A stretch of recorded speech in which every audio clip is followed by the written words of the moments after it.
Hello and welcome to Teen Tuesday, where I, Natalya, the young adult and teen librarian, will talk to you about books, movies, TV shows, and whatever else I think of to talk about.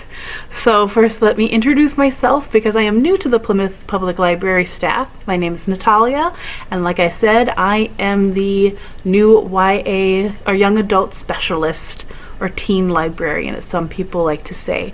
And I started right at the beginning, before this all quarantine thing started to happen. I started in March of this year, and it's I've been thinking about how I haven't been able to connect with the teens in the community, so I got this idea from Hannah from the West Bend Library, who has been doing this every Tuesday since quarantine started.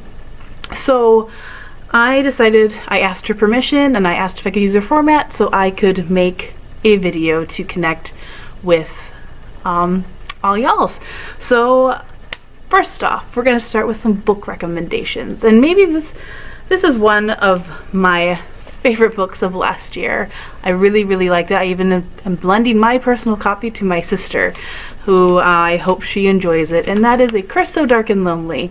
And this book is available for you to borrow through the Overdrive or Libby app, which is an app that you can utilize for yourself to read books online, since the library is currently not in its normal operating capacity.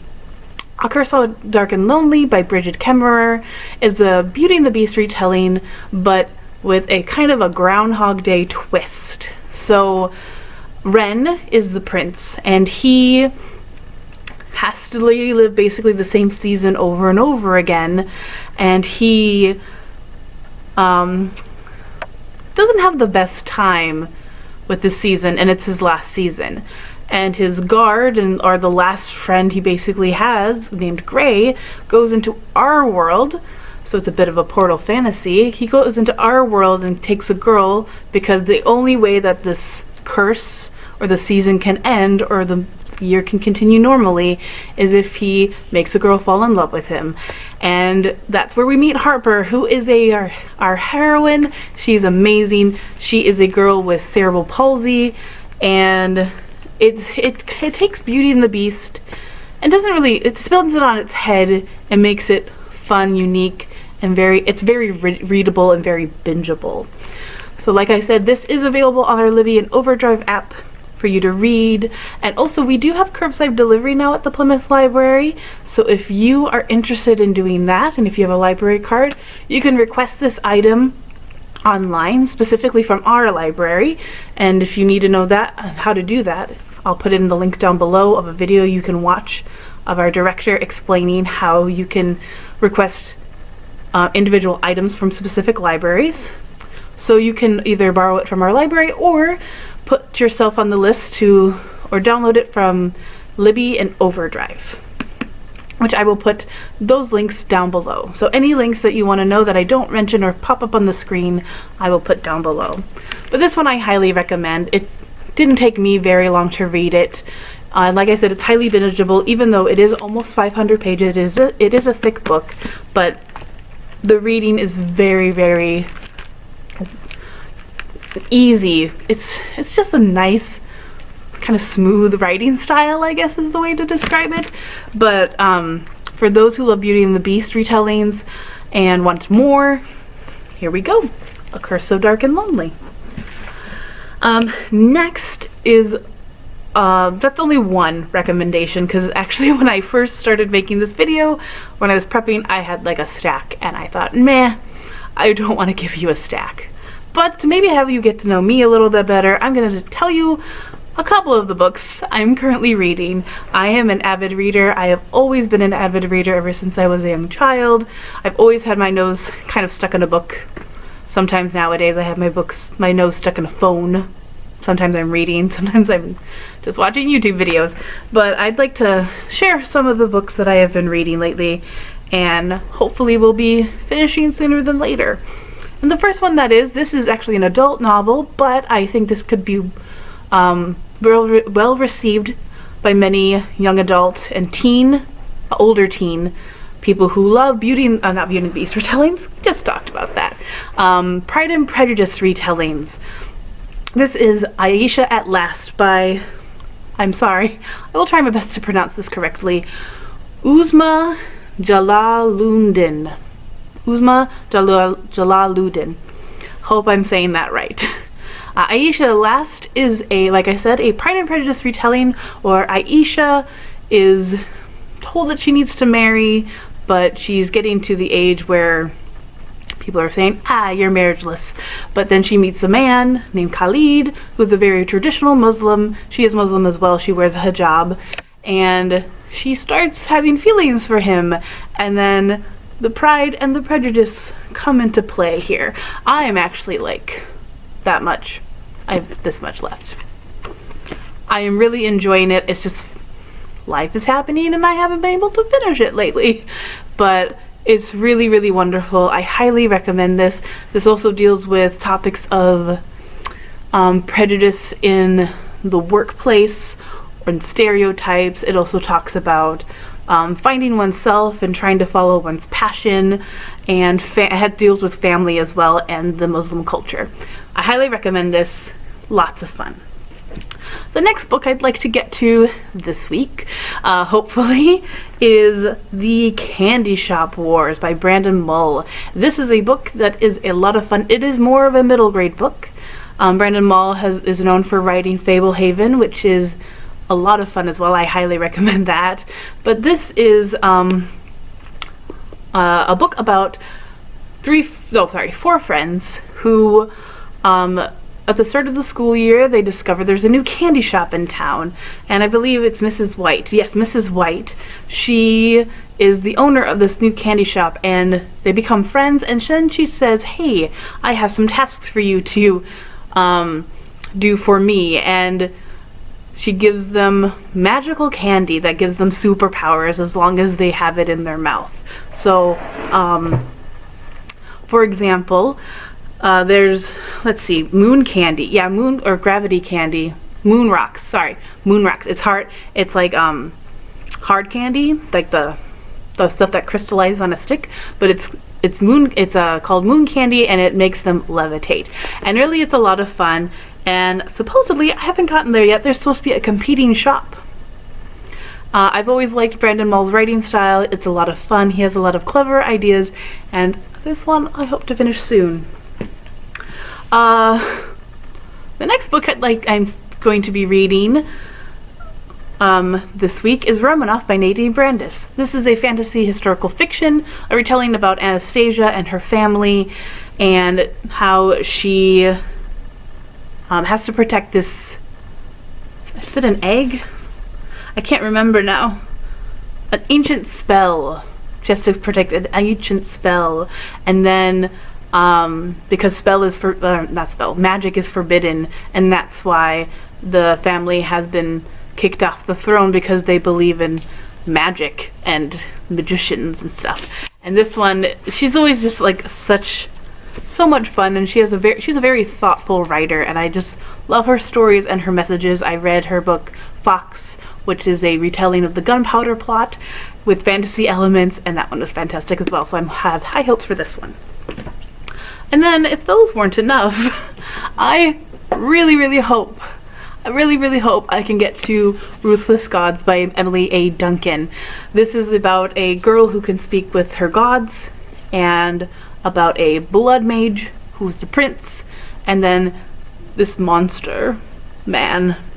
And I'm gonna describe it as the Grishaverse meets Kylo Ren and Rey falling in love.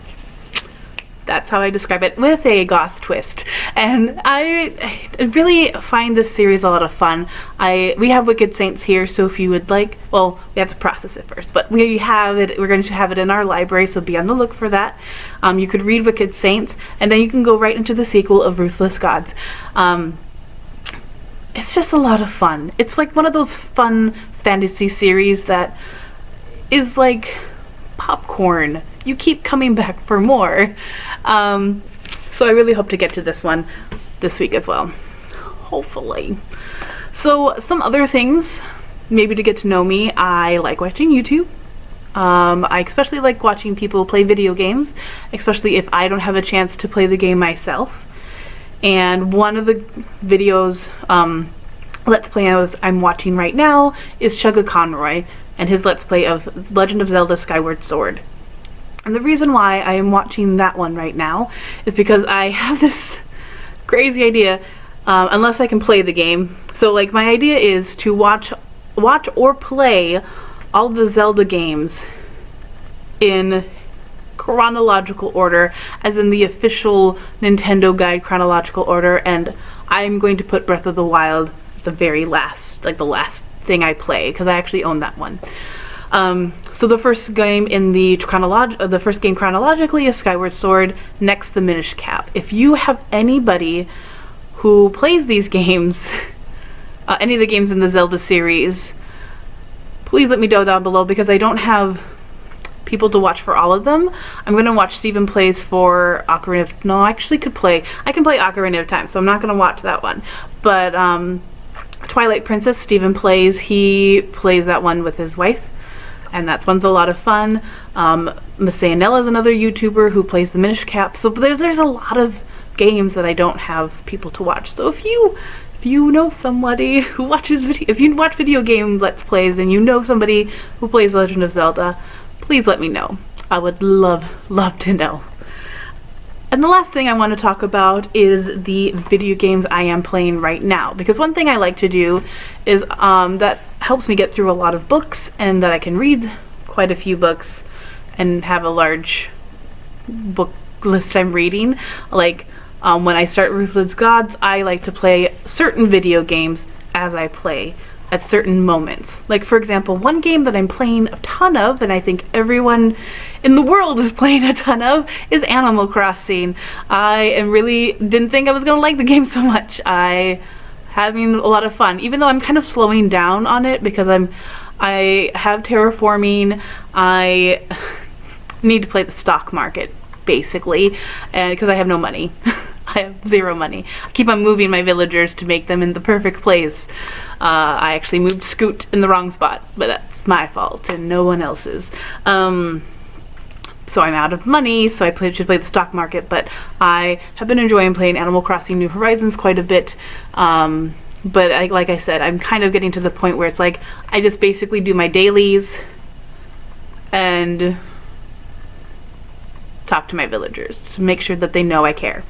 But that's one game I'm playing, and one game I would like to finish because I played so many hours of it already, and I've gone through 2 of the storylines, and I have 2 more to go, and that is Fire Emblem 3 Houses. This is a wonderful game that to me, has a lot of replayability. I have played the Blue Lions route and the Black Eagles route, so Crimson Flower and Azure Moon. I am currently playing the Golden Deer route. I am pre-time skip.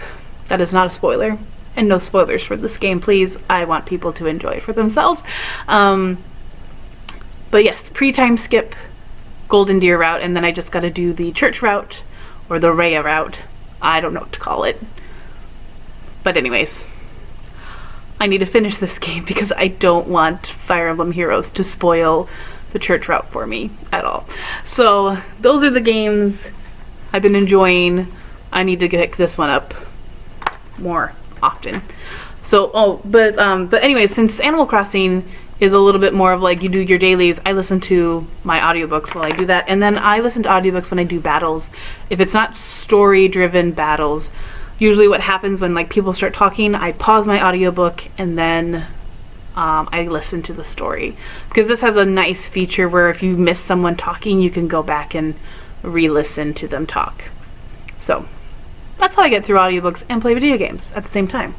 So I hope that helps you to get to know me a little bit better. I'm going to be doing this every Tuesday and posting this on YouTube, so please watch it when you can.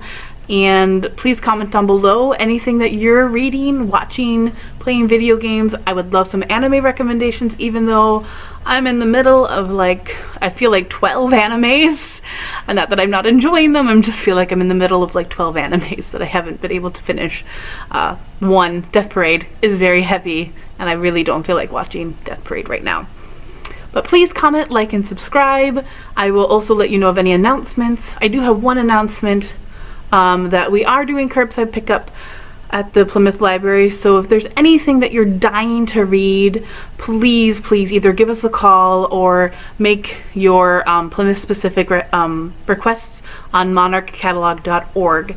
And you can call us at I'm learning the number, so hold on, is 920-892-4416. So you can call us there, and if you want any recommendations for any sort of young adult books, teen books, or anything like that, please ask for me, Natalya, and I would be happy to give you any recommendations and to help you out.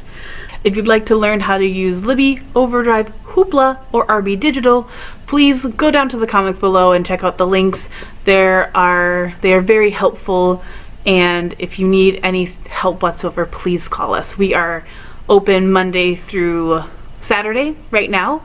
We will be answering the phones Monday through Thursday from 10 to 5:30, Fridays from 10 to 4:30, and on Saturdays from 10 to 12:30.